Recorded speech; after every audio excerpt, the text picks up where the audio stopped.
Good morning. আজকে একটা খুব ইন্টারেস্টিং কেস। আবার লাবণী দাস বলে একটি বাচ্চা, তার অস্ট্রিও মাইলাইটিস ছিল। এই লোয়ার এন্ড অফ টিবিয়াতে দেখা যাচ্ছে। ওটা 6 মাস আগে আমার কাছে এসেছিল, 12/12-তে।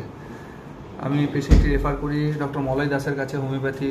এর আগেও আমাদের আগের বছর প্রায় 16-17টি কেসের আমাদের রেকর্ডস রয়েছে, যেগুলো ঠিক হয়েছে অস্টিওমাইলাইটিস হোমিওপ্যাথি ইউজে। তো রিসেন্ট ছবি এটা আজকের, এবং পেশেন্টের কোনো ডিসচার্জ নেই, পেশেন্ট বেশ ভালো আছে। আমরা পেশেন্টকেও দেখাবো।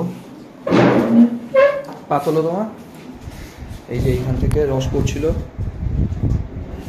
এই জায়গা থেকে রসটা বেরিয়ে আসছিল, হাড়ের টুকরো বেরিয়েছিল। এখানে আসুন আপনি একটু।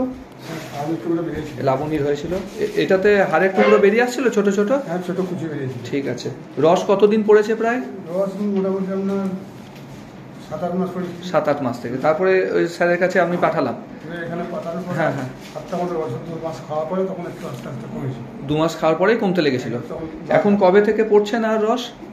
আপনার মাস 2 থেকে একদম কিচ্ছু নেই, হাঁটা চলা দৌড়াদৌড়ি সব করছে বাচ্চা? সব করছে। ঠিক আছে, এটা একদম খুব মার্ভেলাস রেজাল্ট এসছে। দেখতে পাচ্ছেন এটা অস্টিওমাইলাইটিস স্কারটা। এখান থেকে কিন্তু আর কোনো ডিসচার্জ নেই, পুরো শুকনো আছে। ব্যথা করছে? ব্যথা নেই? তাহলে ভয় করছিস কেন মা? ঠিক আছে, ধন্যবাদ আপনাকে।